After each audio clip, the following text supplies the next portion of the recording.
Most people ask the wrong question when they start thinking about wealth. They ask whether stocks build wealth faster than real estate.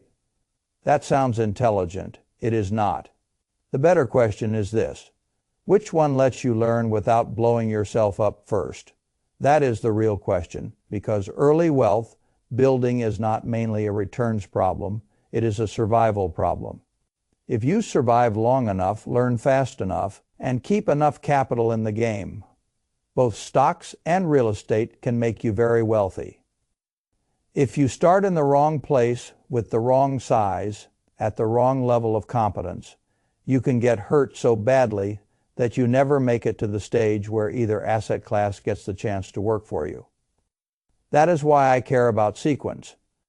Not because one asset is good and the other is bad.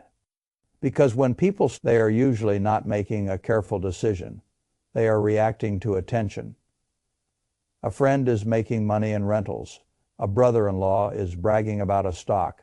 A neighbor sold a house for a big gain. A podcast keeps talking about covered calls. A real estate channel says buy a duplex. A stock guy says buy Coca-Cola. Suddenly the thing is everywhere. That is not always insight. A lot of the time, it is just your brain noticing what it recently decided might matter.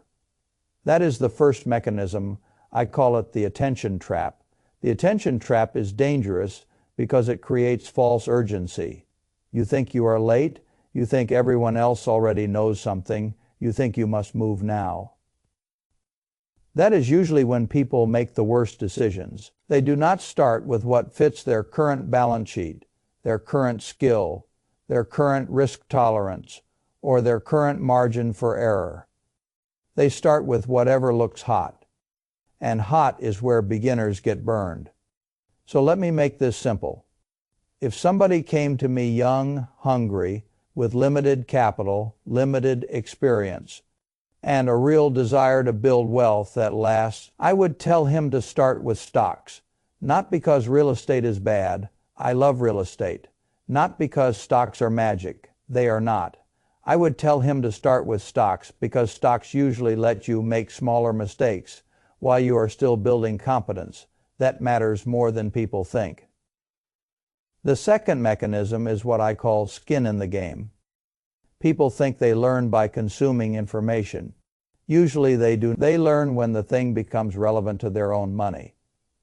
The moment you buy a share of a real business, something changes. You start paying attention. You notice earnings. You notice valuation. You notice dividend dates. You notice business quality. You notice whether the company keeps growing or starts slipping. You notice things you ignored for years because now the thing is attached to your future. That is how competence really begins. Not through 10 more videos, not through another Reddit thread, not through calling everybody you know and collecting opinions like loose change. You learn because ownership makes your brain care.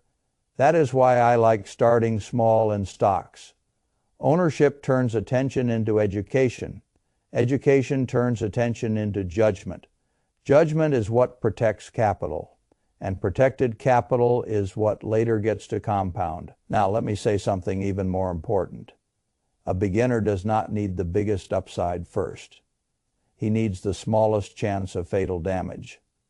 That is the third mechanism. I call it the blast radius rule. The blast radius of a mistake matters. If you buy a solid dividend-paying stock and it falls, that is unpleasant. It is not usually a life event. If you buy a property with too little cash behind you, one bad tenant, one leaking roof, one lawsuit, one mold issue, one HVAC failure, one long vacancy, or one jump in taxes and insurance can turn a learning experience into a financial ambush. That is a different blast radius. The property can demand more cash than you expected. The tenant can stop paying. The repair arrives when you are least ready. The debt still wants to be serviced. The county still wants taxes. The insurer still wants a premium. And now your investment is not teaching you. It is cornering you. That is why I do not like beginners starting in the deep end of direct real estate unless they have margin reserves and a real stomach for operational pain. I want them alive long enough to graduate into it. That is not anti-real estate. That is pro-survival. The fourth mechanism is liquidity. Liquidity is one of the most underappreciated advantages a beginner can have. If you buy a stock today and you need your capital back later, you can usually sell with little friction. Maybe you take a loss, maybe you take a gain, but the position can usually be converted into cash quickly. That flexibility is not a luxury. It is protection. New investors need protection more than they need hero stories. Real estate is different. A property is slow, selling is slow, refinancing is conditional. Borrowing against it depends on the market, the lender, your income, the asset, and the timing. A stock can hurt your portfolio. A property can trap your time, your attention, your liquidity, and your emotions all at once. That is why I say stocks give beginners something they desperately need: room to be wrong without getting carried off the field. And let me tell you something people do not say loudly enough. Wealth building is not about never being wrong. It is about never being wrong in a way that ends the game. That is what sequence protects. Now, of course, I do not mean random stocks. I do not mean gossip stocks. I do not mean my friend likes this ticker.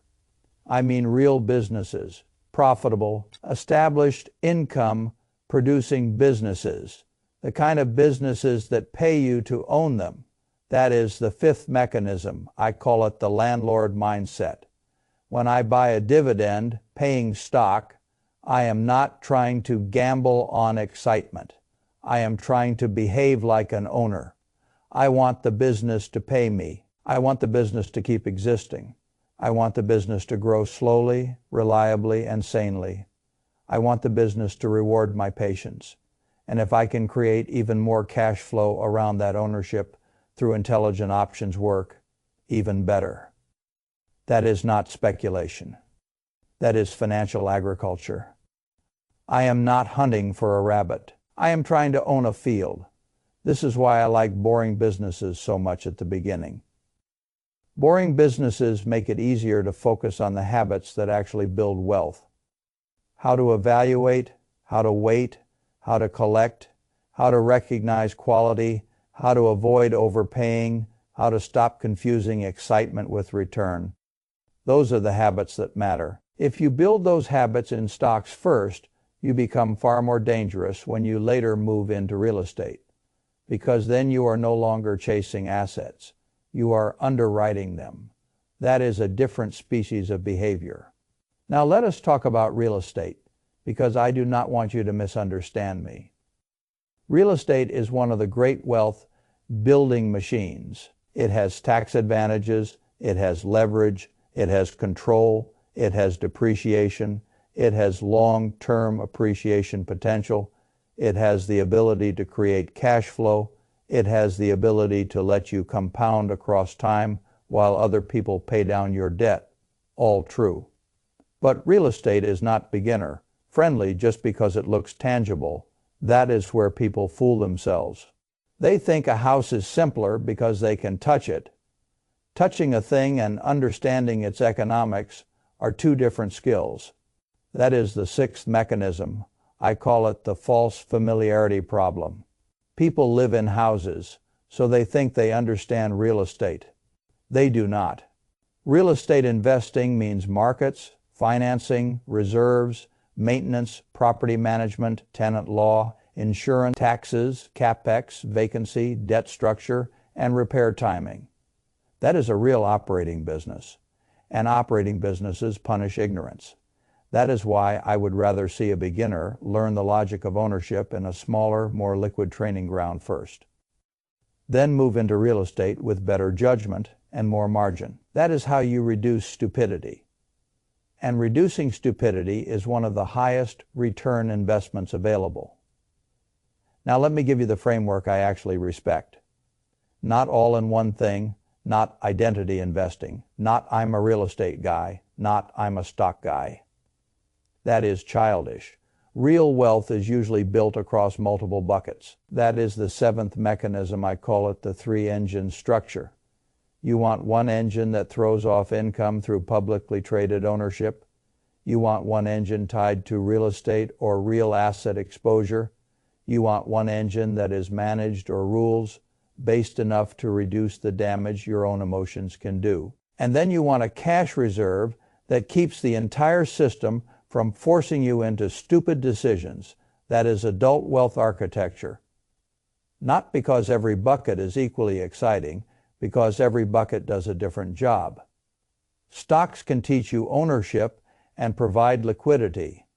Real estate can provide tax efficiency and leverage. Managed or systematic capital can protect you from overconfidence and bias. Cash can protect you from panic. That is why I like broad structure more than pick one side. You do not build lasting wealth by becoming emotionally married to a single vehicle. You build it by letting different vehicles solve different problems. Now, where do beginners get real estate exposure without risking catastrophe? There are smarter ways than buying a random rental because a YouTuber made it look easy. That is the eighth mechanism. I call it the controlled entry path. One path is house hacking. You buy a place to live that has extra economic utility. Maybe it is a duplex. Maybe it is extra rooms. Maybe it is a layout you can optimize. You learn property economics while also solving your own housing problem. That is a much smarter first touch than buying an out-of-state rental with no reserves and a prayer. Another path is the live-in-improvement strategy. You buy a place with obvious improvement potential. You live there. You upgrade it intelligently. You let time, sweat, discipline, and favorable tax treatment do the work. That is not passive, but it is often much safer than leaping into a full landlord identity too early. Another path is REITs. That is a path too many people ignore because it feels boring. Good. Boring is where survival lives. REITs let you begin learning real estate behavior with liquidity closer to stocks. You can watch how property sectors behave, how yield matters, how interest rates affect valuations, how cash flow gets discussed, how distribution policies matter, and how the market prices real asset exposure. You are learning real estate without making one roof your teacher. That is a very intelligent trade because roofs are expensive teachers. Now let me say something that will save you a lot of pain if you listen carefully. The math has to work conservatively. Always the ninth mechanism is what I call the half rule of reality. A lot of beginners underwrite rental property like children writing fan fiction. They take the monthly rent and mentally spend all of it wrong. That rent is not your income. It is the property's gross intake before reality starts eating. Reality eats maintenance. Reality eats insurance. Reality eats taxes. Reality eats vacancy. Reality eats management. Reality eats capex. Reality eats financing. By the time reality is done chewing, what looked like a beautiful monthly number can be much smaller than your imagination wanted it to be. That is why I like conservative underwriting. If a property only looks good under optimistic assumptions, it is not a good property. It is a hope trade in a house costume, and hope trades are where beginners lose years. Now let me bring this all together. The question is not whether stocks or real estate build wealth faster. The question is which one should come first in your current life, if your real goal is to build wealth that lasts. And for most beginners, the answer is still stocks. Why? Because stocks let you build competence. Stocks let you make smaller mistakes. Stocks let you stay liquid. Stocks let you start with less capital. Stocks let you learn ownership without one tenant being able to wreck your month. Stocks let you build judgment that later makes you far better at real estate. That is the whole point. Then, as your capital grows and your competence grows, you move into real estate with eyes open, reserves ready, and a much better sense of how assets actually behave. That is when real estate becomes what it should be, a weapon, not a gamble. And if you want the cleanest version of this whole lesson, here it is. Do not start with the asset that can ruin you fastest. Start with the asset that can teach you ownership while giving you room to survive your own early mistakes. Then graduate. That is how real wealth gets built. Not by jumping where somebody else looked rich, by moving in the right sequence until your money becomes a system instead of a series of guesses.